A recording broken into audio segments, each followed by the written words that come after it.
आज हम लोग पढ़ेंगे हेनरी का नियम क्या है।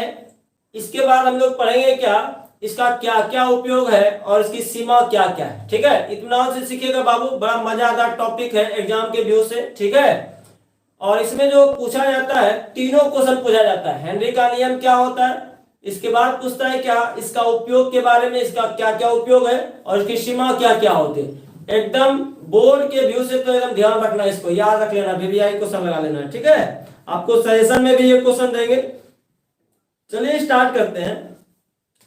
पिछले क्लास में हम लोग पढ़े थे क्या, विलेयता पढ़े थे, याद आया? विलेयता पढ़े थे। विलेयता क्या था नहीं था, इसके बाद हम लोग पढ़े थे क्या विलेयता को प्रभावित करने वाले कारकों के बारे में, याद आया? जब इस कमेंट कीजिए तो आप लोग छोटू पढ़े थे, याद है? कमेंट कर दो। उसमें हम लोग बात किए थे क्या, द्रव में गैस की विलेयता को प्रभावित करने वाले कारक, और उसमें दाब के बारे में बात किए थे। दाब क्या करता था, जैसे दाब को बढ़ाते थे तो द्रव में गैस की विलेयता क्या होता था, बढ़ता था।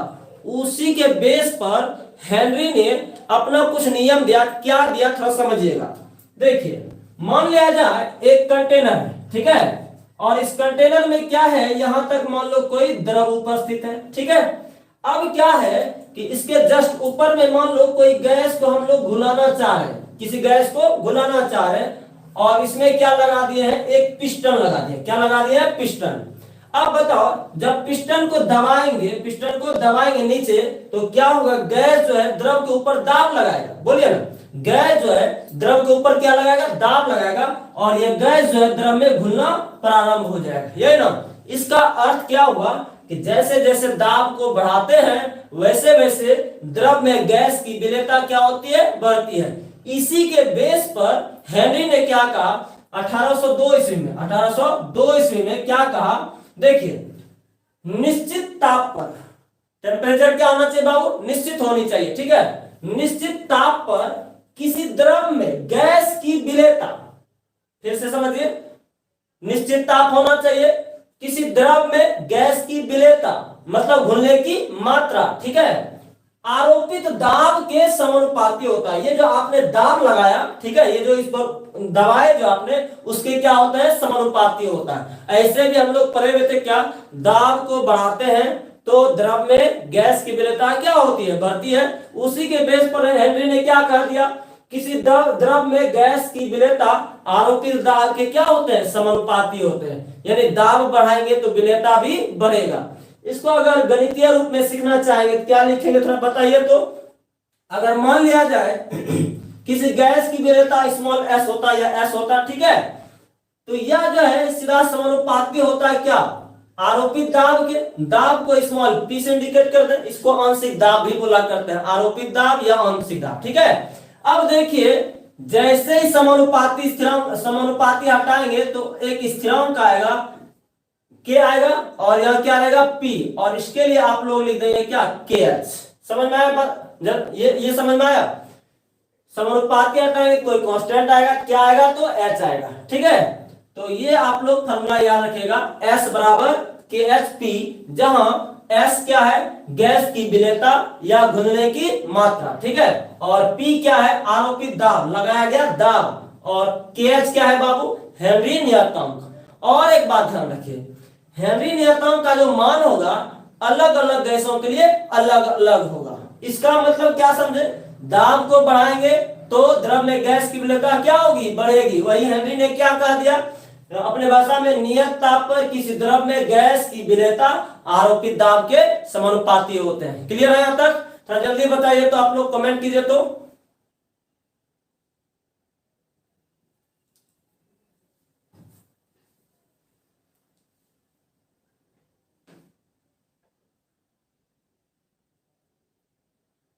समझ में आ गया?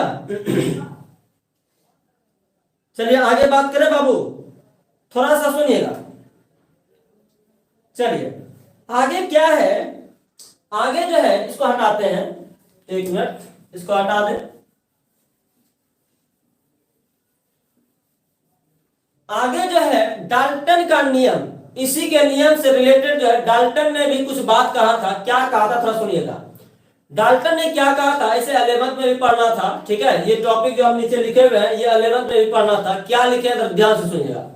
डाल्टन ने क्या कहा, यदि किसी गैस की विलेयता को, यदि किसी गैस की विलेयता को मोल प्रवाह के रूप में व्यक्त किया जाए, किस रूप में, तो मोल प्रवाह, मोल प्रवाह तो आप लोग पढ़े हैं, मोल प्रवाह के रूप में व्यक्त किया जाए तो ये जो गैस की विलेयता होता है, ठीक है, ये जो गैस की विलेयता या गैस की विलेयता या क्या मोल प्रवाह, ठीक है, लिखे हैं क्या, किसी विलयन में गैस का आंशिक दाब। फिर से समझिए, डाल्टन ने क्या कहा था, यदि किसी गैस की विलेयता को मोल प्रवाह के रूप में व्यक्त किया जाए, ठीक है, विलेयता को किस रूप में, मोल प्रवाह के रूप में, ठीक है, तो कहता है किसी विलयन में गैस का आंशिक दाब, आंशिक दाब उसके मोल प्रवाह के समानुपाती होते हैं। मतलब विलेयता जो हो जाएगा किसके, विलेयता जो हो जाएगा किसके, मोल प्रवाह के, सॉरी विलेयता के बदले मोल प्रवाह किसके, किसके, तो आंशिक दाब के। मतलब क्या लिख सकते हैं, ये जो P होगा आंशिक दाब जो है समानुपाती होगा X गैस के, X गैस के। X क्या है बाबू, मोल प्रवाह किसका, तो गैस का। तो यहाँ क्या लिखिएगा बताइए, तो P बराबर KH आ जाएगा और X क्या आ जाएगा, गैस आ जाएगा। समझ में आया। दो बात हम लोगों ने सीखा, एक विलेयता बराबर KHP, ठीक है, दूसरा बात क्या, P बराबर यानी आंशिक दाब बराबर KH X गैस। X क्या है बाबू, X गैस क्या है, गैस की मोल प्रवाह, ठीक है। थोड़ा जल्दी बताइए, यहां तक समझ में आया।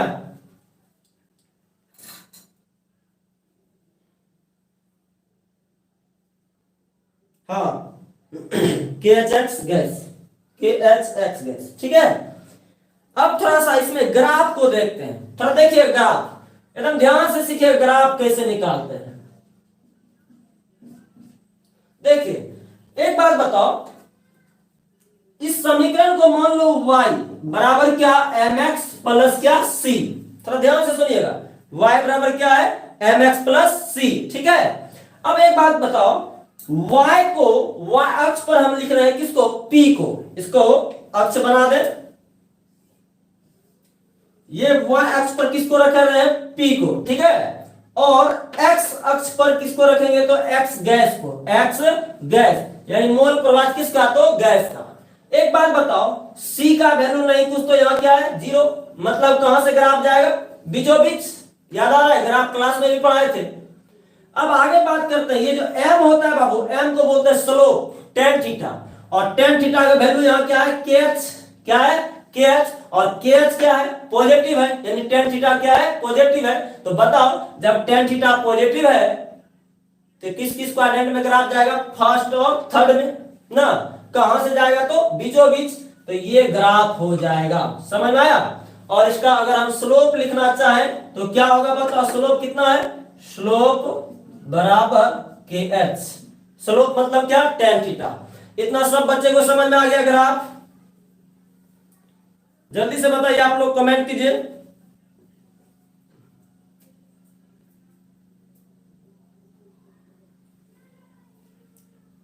साफ से नहीं दिखता है, क्वालिटी बढ़ा लीजिए आप।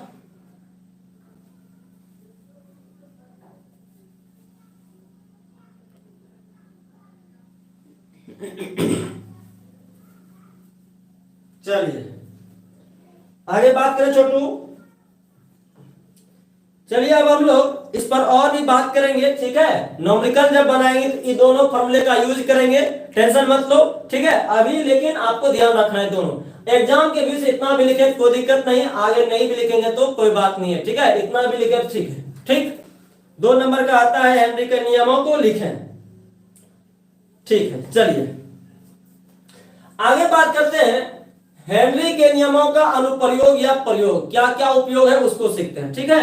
देखिए 1 मिनट बाबू,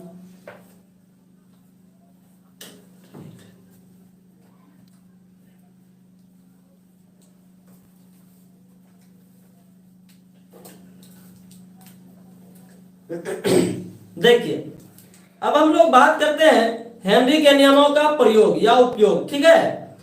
अच्छा एक बात बताओ, आप लोग स्प्राइट पिए हैं, ठंडा कोको कोला वगैरह सब, जल्दी बताइए पिए है कि नहीं पिए हैं, जल्दी कमेंट करो, सब पिए हैं। चलिए कौन सा गैस बड़ा होता है जल्दी बताइए तो, उसमें कौन सा गैस बड़ा होता है बाबू?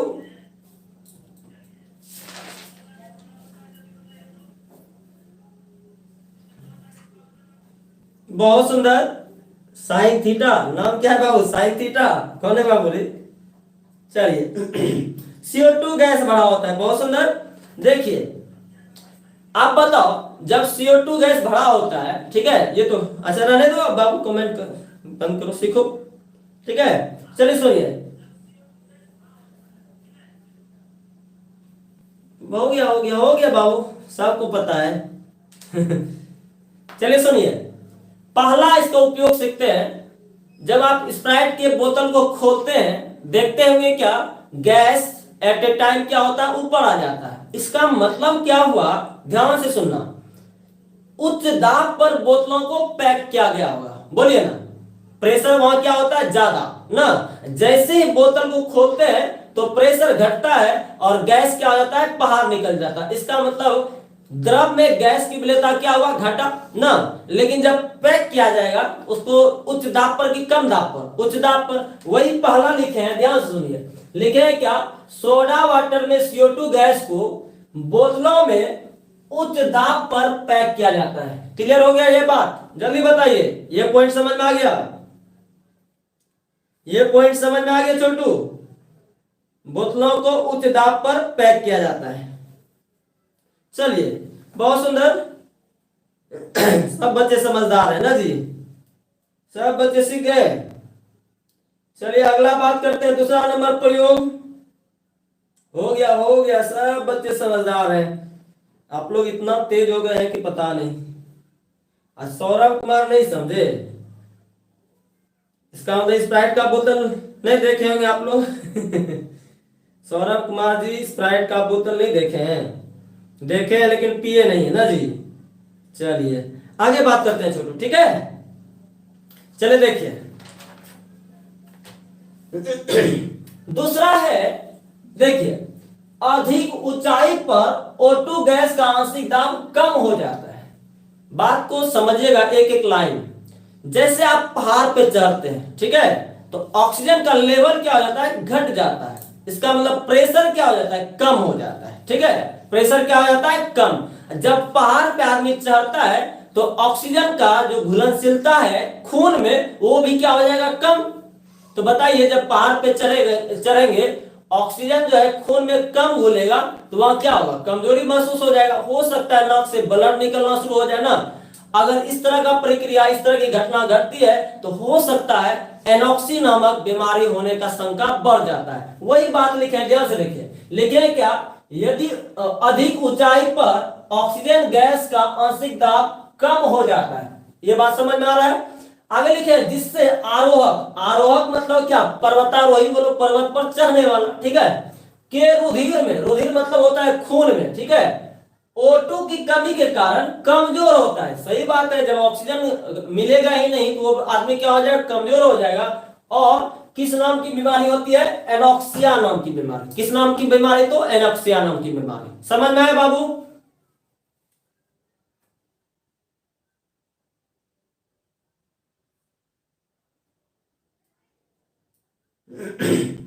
आप लोग थोड़ा सा क्वालिटी को बढ़ा लीजिए, ठीक है। चलिए समझ में आ गया। अगला पॉइंट बात करते हैं, हो गया बाबू, अगला पॉइंट बात करते हैं।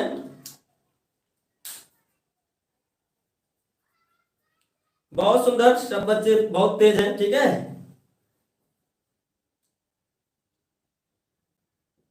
सीख गए। हम दूसरा पॉइंट बात करते हैं, सॉरी तीसरा पॉइंट। देखिए तो क्या लिखे हैं आप लोग। समुद्र में गए, समुद्र देखे देखे हैं, समुद्र में गोताखोर जब गोता लगाता है तो आप देखेंगे सिलेंडर लेके जाता है अपने साथ, याद है? वही तीसरा एग्जांपल है। देखिए क्या लिखे एग्जांपल, समुद्र की गहराई में दाब जो होता है अधिक होता है। समझिएगा बात को, समुद्र की गहराई में दाब क्या होता है, अधिक होता है। सभी बच्चे को पता है, ठीक है। और जब गोताखोर जो है समुद्र में सिलेंडर के साथ जाता है, किसके साथ जाता है, सिलेंडर के साथ, उसमें क्या भरा होता है, ऑक्सीजन और नाइट्रोजन गैस भरा होता है, ठीक है। अब बताओ, दाब समुद्र की गहराई में ज्यादा है, ठीक है, और उसके साथ में कौन सा गैस, तो कोई भी गैस ले गया मान लो, ठीक है, ऑक्सीजन और क्या, नाइट्रोजन गैस को ले गया। तो बताओ दाब जब अधिक है तो गैस की विलेयता खून में क्या होगा, ज्यादा, खून में क्या होगा, ज्यादा। वही बात लिखे, देखो ना, समुद्र की गहराई में दाब अधिक होता है, ये क्लियर है यहां तक। जब गोताखोर समुद्र में सिलेंडर के साथ जाता है, सिलेंडर में गैस तो भरा होगा, ठीक है, तो उसके रुधिर, रुधिर मतलब क्या, खून में सिलेंडर का गैस अधिक घुलनशील हो जाता है, सही बात है। दाब बढ़ाएंगे तो विलेयता क्या होगा, बढ़ेगा। आगे देखिए, अब आप ही बताइए, हमेशा हमेशा तो समुद्र में ही नहीं रहेगा गोताखोर, वो तो बाहर निकलेगा, बाहर निकलेगा तो दाब क्या हो जाएगा, घट जाएगा। दाब घटेगा तो बताइएगा, दाब घटेगा तो इस गैस की घुलनशीलता या विलेयता वो भी क्या हो जाएगा, घट जाएगा। आगे देखिए लिखे, जब जब लेकिन जब बाहर निकलता है तो दाब घट जाता है, सही बात है, और रुधिर में गैस की घुलनशीलता भी घट जाती है, जिससे रुधिर में गैस के बुलबुले जैसे बाहर निकलेगा, दाब घटेगा, तो दाब घटेगा तो गैस का क्या हो जाएगा, बुलबुला होना शुरू हो जाएगा, और भयानक सा दर्द भी उत्पन्न होता है, ठीक है, और कहीं कहीं गांठ भी उत्पन्न हो जाता है। और इससे बचने के लिए क्या करता है, अब जो है अब जो है, और जब सिलेंडर में अब जो है हीलियम को मिला दिया जाता है, ठीक है, इसी चीज को हिफाजत के लिए या बचाने के लिए इसके साथ क्या मिला जाता है, हीलियम, हीलियम को मिलाते हैं, तो इस तरह की कोई घटना नहीं घटती है। समझ में आया बाबू, कोई दिक्कत है यहां तक, जल्दी कमेंट कर दो, जल्दी से कमेंट कीजिए आप लोग। तीनों पॉइंट समझ में आ गया, चलिए बहुत सुंदर, आप लोग आगे बढ़े बाबू, जल्दी से स्क्रीनशॉट ले लीजिए आप लोग, जल्दी से स्क्रीनशॉट ले लें, आगे बात करेंगे, ठीक है। अब थोड़ा सा इसके सीमाएं के बारे में देख लें, सीमा क्या क्या है इसका, कहां कहां उपयोगी है, कहां कहां उपयोगी नहीं है।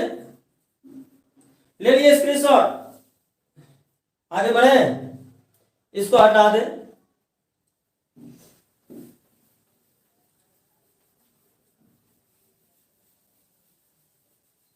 अरे भाई मिटता नहीं है,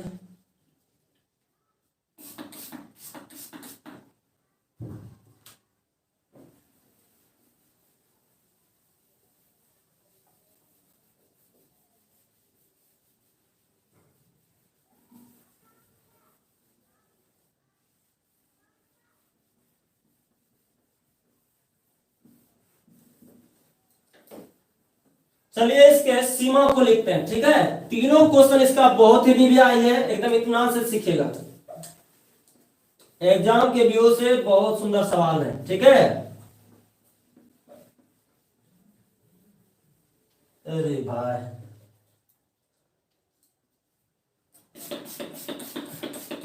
इसको सैनिटाइजर लगाना पड़ेगा ना, तब ये मिटेगा।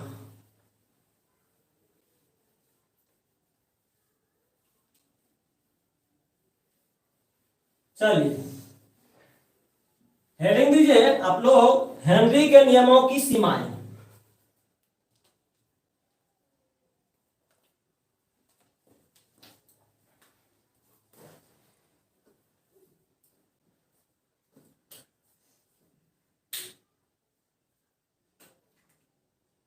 हेडिंग दिया जाए, हेनरी के नियमों की सीमाएं।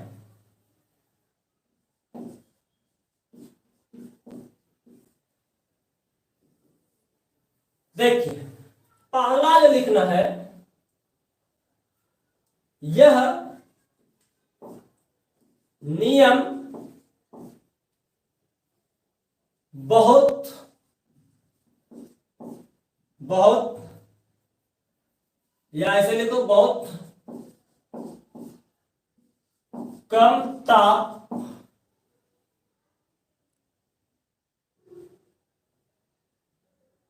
पर, बहुत कम ताप पर लागू नहीं होता है, लागू नहीं होता है। ठीक है, दूसरा जो है इसका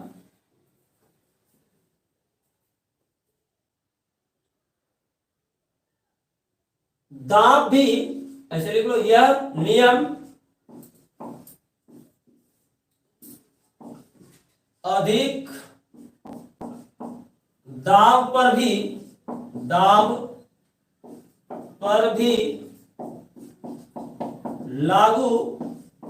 नहीं होता है। एक मिनट रुकना बाबू, मार्कर दूसरा लेने दो।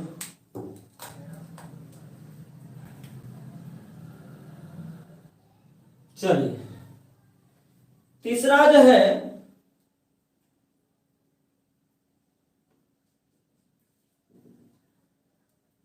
यह नियम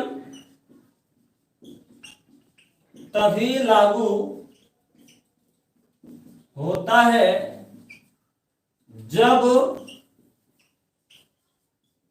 विलायक में विलय क्या होगा, यहाँ गैस होगा ना, गैस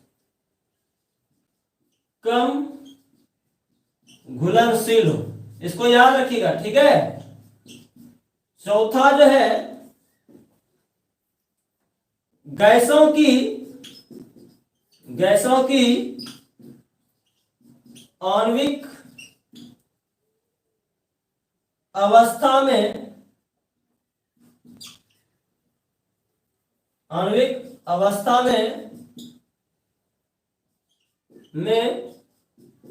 कोई भी परिवर्तन नहीं हो।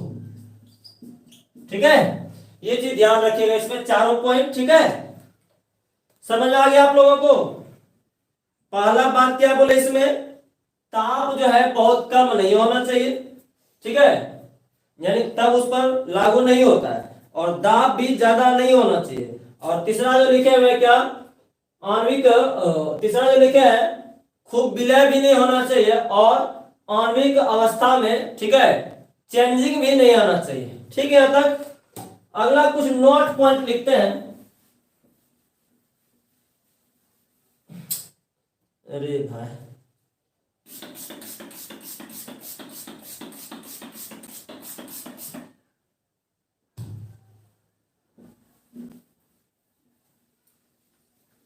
नोट पॉइंट, इसके बाद हम कुछ एक दो न्यूमेरिकल करेंगे। ठीक है,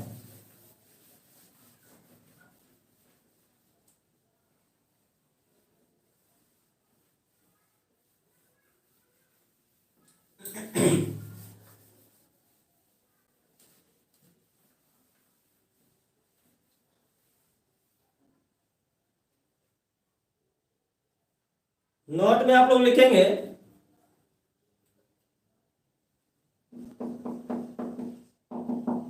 नोट HCl और NH3 गैसों की विलेयता पर हेनरी का नियम लागू नहीं होता है, लागू नहीं होता है। भाई काहे नहीं होता है, क्योंकि आप पढ़े हुए हैं HCl क्या होता है, जल से क्या कर लेता है, अभिक्रिया करके आयनों में टूट जाता है ना जी। क्योंकि HCl आयनित हो जाते हैं और NH3 जल से क्रिया कर लेता है। आपको सिखाए थे, जैसे ही HCl को पानी में डुबाएंगे, ये किस में ब्रेक हो जाता है, H+ और Cl- में। और अमोनिया को अगर हम पानी में डुबाते हैं, क्या होता है, ये बना लेता है NH4OH, और ये फिर से जाकर टूट जाता है NH4+ में और OH- में। याद आया, जल्दी से आप लोग स्क्रीनशॉट ले लें, तब एक दो को हम सवाल करते हैं।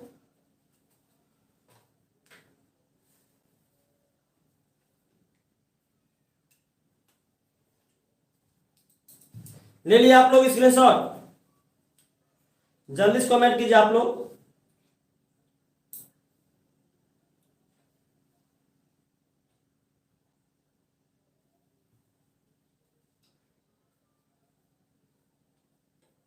हो गया? चलिए,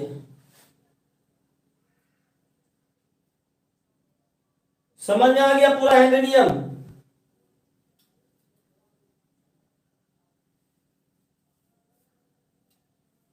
पूरा हेनरी का नियम समझ में आ गया? चलिए हम लोग एक दो को सवाल करते हैं, ठीक है?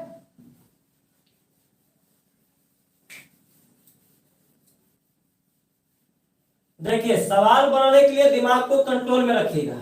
ये नहीं कि जहां मत तहां सोच रहे हैं, ठीक है? दिमाग को जहां मत तहां नहीं रखना।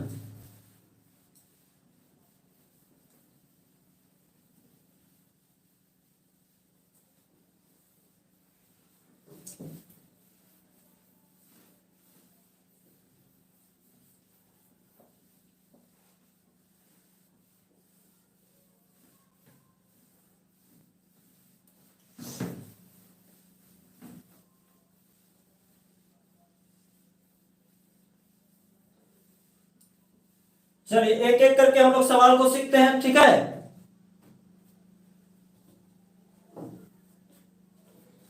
पहला जो सवाल है, देखिए,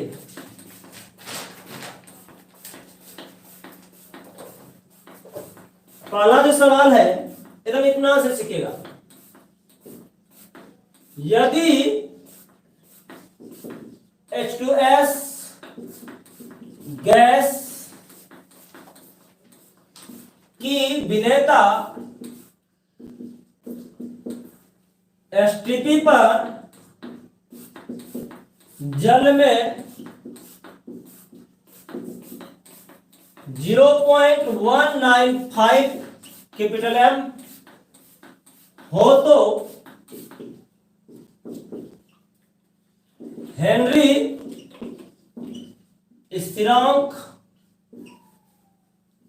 का मान ज्ञात करें। एकदम इतना से सीखिएगा, ठीक है?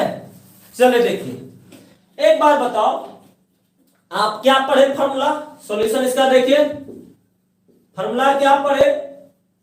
P बराबर, सॉरी, सॉल्युबिलिटी बराबर KH, P पढ़े ना?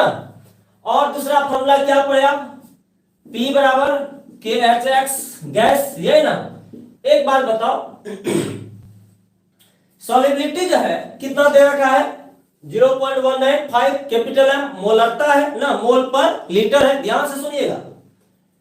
और पिछले क्लास में हम लोग ये भी बात किए थे, इसको मोलरता के रूप में भी व्यक्त कर सकते हैं और परसेंटेज W बटा W के रूप में भी व्यक्त कर सकते हैं ना। तो यहां देखो तो इसका मोलरता दिया हुआ है, इसका मतलब विलेयता दिया हुआ है, तो यहाँ विलेयता रखिएगा, ठीक है? और दूसरा एसटीपी दिया हुआ है। एसटीपी का मतलब क्या होता है थोड़ा समझिएगा। एसटीपी का मतलब जो होता है, प्रेशर जो है 1 atm होना चाहिए और टेम्परेचर जो है 273 केल्विन होना चाहिए, ठीक है? इसका अर्थ यह होता है, स्टडी एसटीपी का मतलब प्रेशर 1 atm और टेम्परेचर 273 केल्विन। बताओ इस फॉर्मूले में क्या क्या चाहिए? विलेयता चाहिए और दूसरा क्या चाहिए? Partial pressure. तो प्रेशर कितना दे रखा है? 1 atm। एसटीपी का मतलब हो गया क्या? 1 atm। तो ये फॉर्मूला यूज नहीं करेंगे, ठीक है?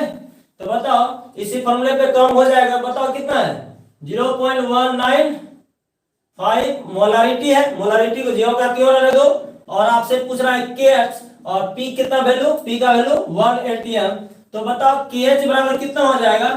0.195 M बटे क्या? 1 atm। अब इसको सॉल्व कीजिएगा तो वही हो जाएगा, कितना हो जाएगा? 0.195 मोलारिटी प्रति एटीएम। समझ में आया? अगर मान लो इसका वैल्यू हम मोलरता में नहीं देते, मोलरता में देते, तब क्या होता? अब सीखेगा। पहले ये क्वेश्चन को आप लोग स्क्रीनशॉट ले लें, तब आगे बात करेंगे, ठीक है?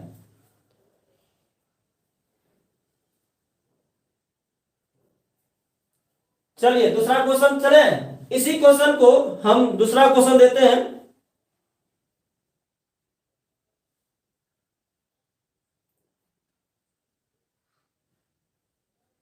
आप लोग लगता है क्लास बंद करवाइएगा क्या? रितेश, नहीं पढ़ने की इच्छा हो तो मत पढ़ा कीजिए, ठीक है? माँ बाप यही संस्कार दिया है।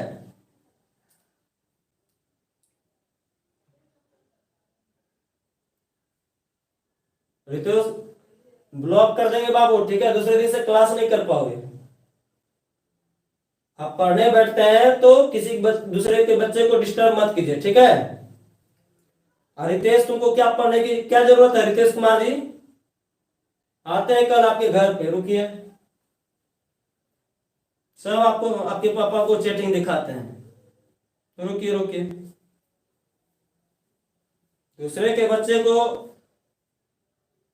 ये छूट हो गया है क्या? मोबाइल माँ बाप दे दिया तो छूट हो गया क्या? ज्यादा बनने की कोशिश मत कीजिए, ठीक है? दूसरे के बच्चे को डिस्टर्ब मत कीजिए। सभी बच्चे एक समान है, ठीक है? पढ़ने की इच्छा हो तो एकदम शांत से पढ़िए, कोई जरूरत नहीं है चीटिंग का। कल आते हैं रितेश कुमार जी, वेट कीजिए आपके घर पर। चलिए अपने पढ़ाई पे ध्यान दीजिए, ठीक है? चलिए सुनिए, इसी क्वेश्चन को हम चेंज करते हैं। यही सवाल है, यदि H2S गैस की वरीयता STP पर यह है 0.195 स्मॉल m हो, स्मॉल क्या हो? m हो, स्मॉल m हो, तो हेनरी नियतांक का मान ज्ञात करना है। पहले क्वेश्चन लिख लीजिए, आप लोग समझिएगा बात को। बहुत अच्छा सवाल है।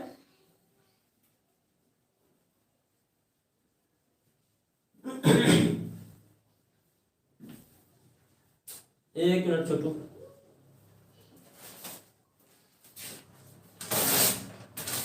बच्चे सब पढ़ाने क्या देगा, दूसरे को डिस्टर्ब करता है ना जी। नहीं पढ़ाओ तो सर पढ़ाइए पढ़ाइए पढ़ाइए, और ये सब मौका है आप लोगों को खेलने का ना। अच्छे बच्चे आप लोग हैं, नहीं कुछ बोलो तो सब ठीक है, बोलो तो बस हो गया ना।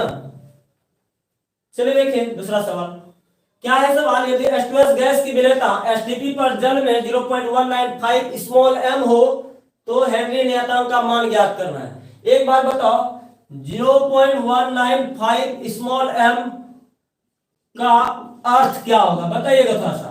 अरे भाई मोललता, मोललता का अर्थ आपको पढ़ा है। मोललता बराबर क्या होता है बताओ तो? मोललता बराबर क्या होता है? विलय का मोल बटे क्या?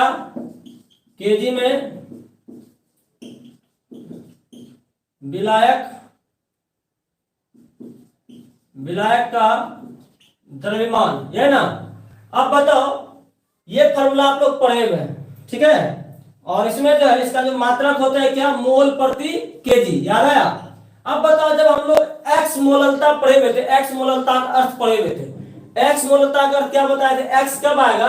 जब हम लोग ऊपर में रखेंगे एक्स और नीचे में रखेंगे कितना? एक। इसका मतलब विलय का मोल कितना हो जाएगा? एक्स, और केजी में विलय का द्रव्यमान कितना हो जाएगा? एक ना। तो बताओ, हम एक्स मोललता का अर्थ तो सीख लिए, एक्स बटे कितना? एक। उसी तरह मोललता कितना दिया है बताओ तो? 0.195। इसका मतलब क्या हुआ?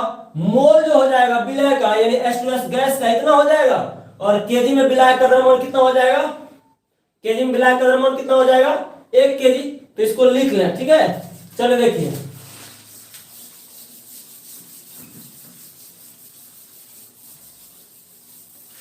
लिखेंगे H2S गैस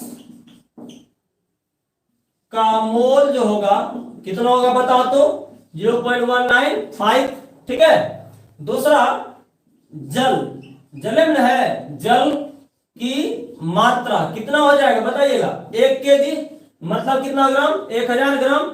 इसको बताओ मोल में आप लोग कन्वर्ट कर सकते हैं, देखिए ना, जल का मोल जो होगा, जल का मोल क्या होता है, दिया गया भार बटा शुद्ध भार। तो बताओ दिया गया भार कितना, 1000, और H2O जल का शुद्ध क्या होता है, H2O, इसका शुद्ध भार कितना होता है, 18 ग्राम। ठीक है, तो जब 18 से भाग दीजिएगा तो ये आ जाएगा 55.5 मोल। ठीक है, अब आप ही बताओ क्या पूछ रहा है, हेनरी, हेनरी नियतांक का वैल्यू या स्थिरांक का वैल्यू। आपने क्या पढ़ा, क्या पढ़ा, पार्शियल प्रेशर बराबर KH इंटू क्या, एक्स गैस, ये ना। आप बताओ पार्शियल प्रेशर एसटीपी का मतलब क्या हुआ, एसटीपी का मतलब प्रेशर बराबर कितना एटीएम, 1 एटीएम। अब बताओ प्रेशर आपको मिल गया, ठीक है, और आपको निकालना है KH, तो आपको निकालना पड़ेगा एक्स गैस मोल प्रवाह। मोल प्रवाह भी आपको याद होगा, जिसका मोल प्रवाह निकालते हैं उसका मोल कहां, ऊपर, और कुल मोल कहां, नीचे। देखिए तो देखो यहां 1 एटीएम रखेंगे, ठीक है, और KH का वैल्यू निकालेंगे, जिसका मोल प्रवाह निकालना पड़ेगा, किसका, गैस का ना। तो गैस कौन सा है, H2S का, तो H2S का मोल प्रवाह, तो उसका मोल कहां रखेंगे, ऊपर। उसका मोल कितना है, 0.195 बटे कितना, दोनों का योग, मतलब टोटल मोल ना जी। तो 0.195 प्लस कितना, 55.5। अब आपका काम है ये सब निकालना।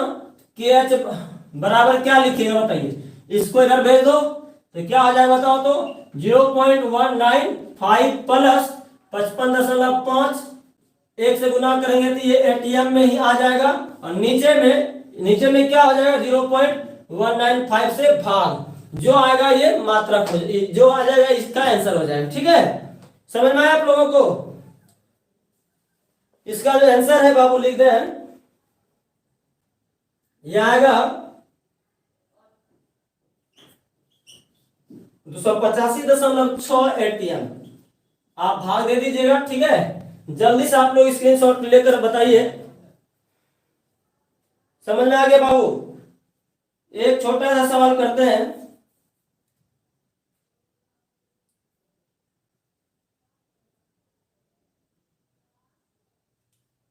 एक और छोटा सा सवाल दें, एक छोटा सा सवाल।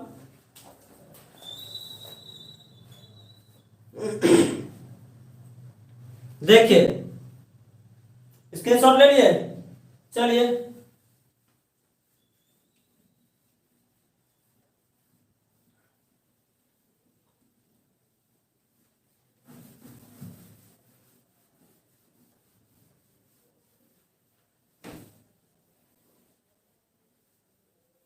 देखिए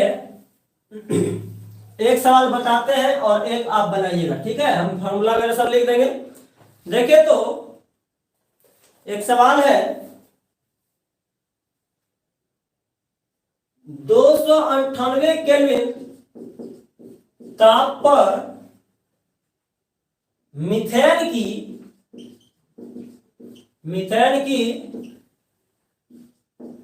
बेंजीन पर मोललता का हेनरी नियतांक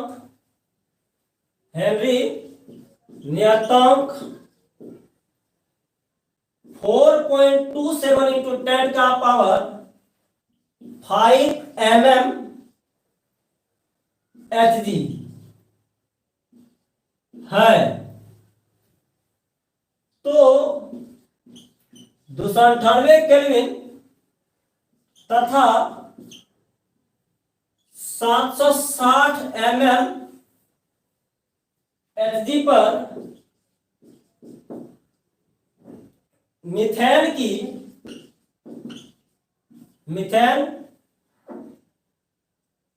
की बेंजीन में विलेयता ज्ञात करें, विलेयता ज्ञात करें। थोड़ा समझिएगा अच्छे से, बहुत अच्छा सवाल है।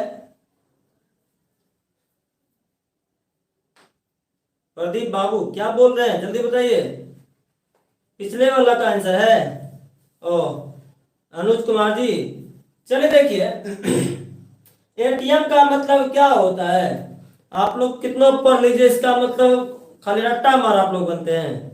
गैसेस स्टेट में आप लोग पढ़ेंगे एटीएम, एटमॉस्फेरिक प्रेशर, वायुमंडलीय दाब। चलिए देखिए,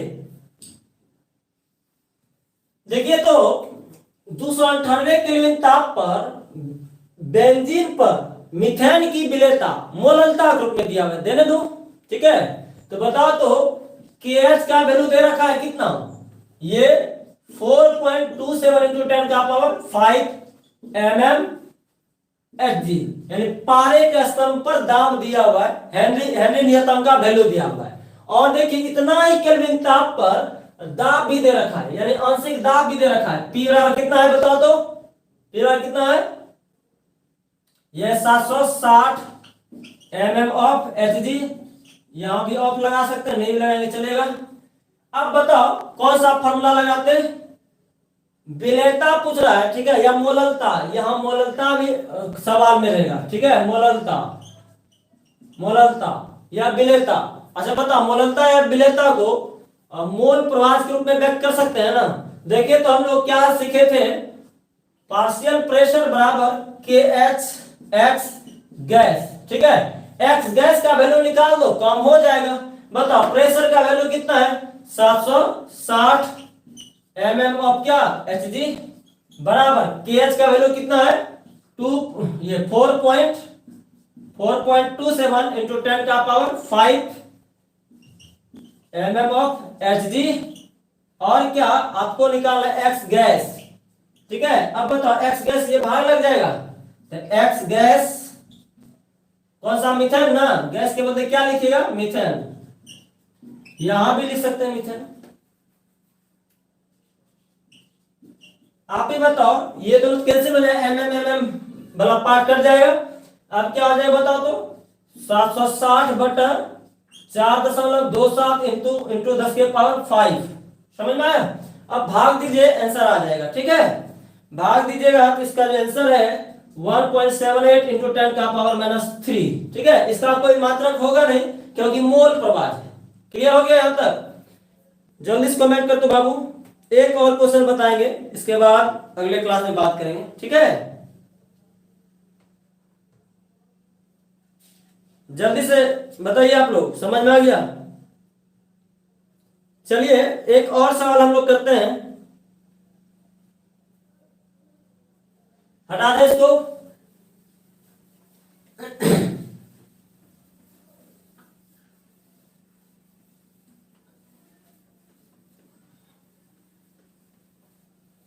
एक सवाल और बताते हैं, इसके बाद आप लोग को एक सवाल देंगे बनाने के लिए। ठीक है,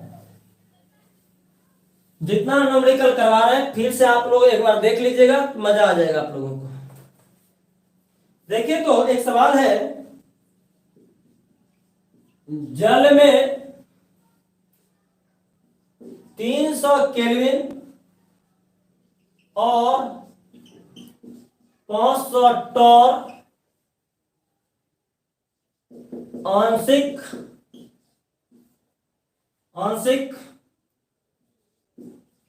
दाब पर N2 गैस की विलेयता 0.01 ग्राम प्रति लीटर है, तो 750 टॉन आंशिक दाब पर N2 गैस की विलेयता ज्ञात करें। देखिए सवाल बहुत सुंदर है। ठीक है, इतना से सीखेगा। Hg का मतलब होता है पारे के स्तर पर। ठीक है, इतना कमजोर बच्चा, दाब के बारे में कुछ नहीं फिजिक्स वाले पढ़ाए सर गैसेस स्टेट में। चलिए हम बता देंगे। चलिए आगे बात करते हैं।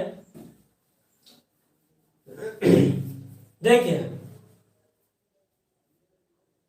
सवाल क्या है, जल में 300 केल्विन और 500 टॉर, टॉर भी वायुमंडलीय दाब का ही मात्रक होता है, ठीक है, दाब का ही मात्रक होता है। टॉर बार एटीएम न्यूटन प्रति मीटर स्क्वायर पास्कल, ठीक है, डाइन प्रति सेंटीमीटर स्क्वायर। देखिए 300 केल्विन और 500 टॉर पर आंशिक दाब पर N2 गैस की विलेयता दिया हुआ है, ध्यान से समझिएगा। टेम्परेचर कितना है, टेम्परेचर है 300 केल्विन, ठीक, वहां का जो दाब है प्रेशर कितना है बता तो 500 टॉर, ठीक है। अब वहां का विलेयता कितना है बाबू, एस से विलेयता 0.01 ग्राम प्रति क्या लीटर, समझेगा बात को। अब फिर कहता है तो 750 टॉर पर फिर से प्रेशर कहता है कितना पर 750 टॉर पर, बताइए उसकी विलेयता कितना होगा, यानी एस बराबर क्या होगा।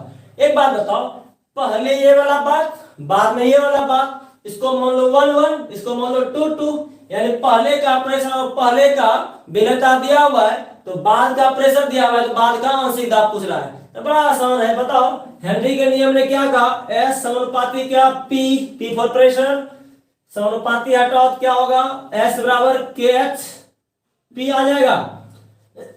पहले के लिए क्या आ जाएगा बताओ तो S1 मान ले बराबर के एच, हेनरी नियतांक तो दोनों सेम है, तो दोनों गैस सेम है, हेनरी नियतांक भी सेम हो जाएगा।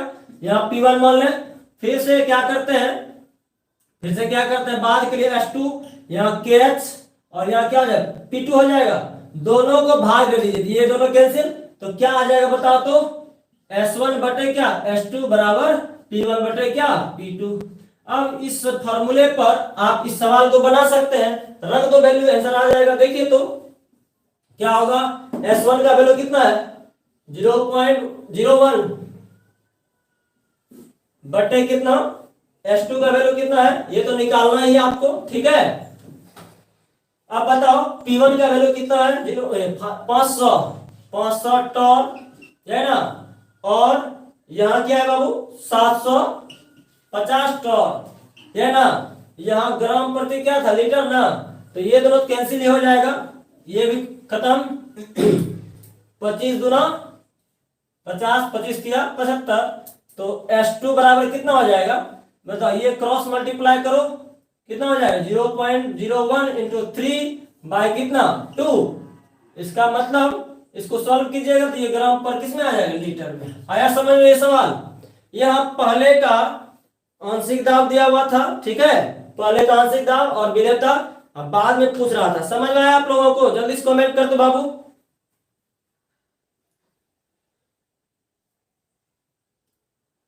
एक बार आप लोग फिर से न्यूमेरिकल बनाइएगा घर पर, ठीक है, कॉपी में लिख लेना है पूरी तरह से, इसके बाद जो है अगले क्लास में हम लोग आगे बात करेंगे, ठीक है। आज यहीं तक रहने देते हैं, रहने देते हैं, ठीक है। सबको गुड नाइट।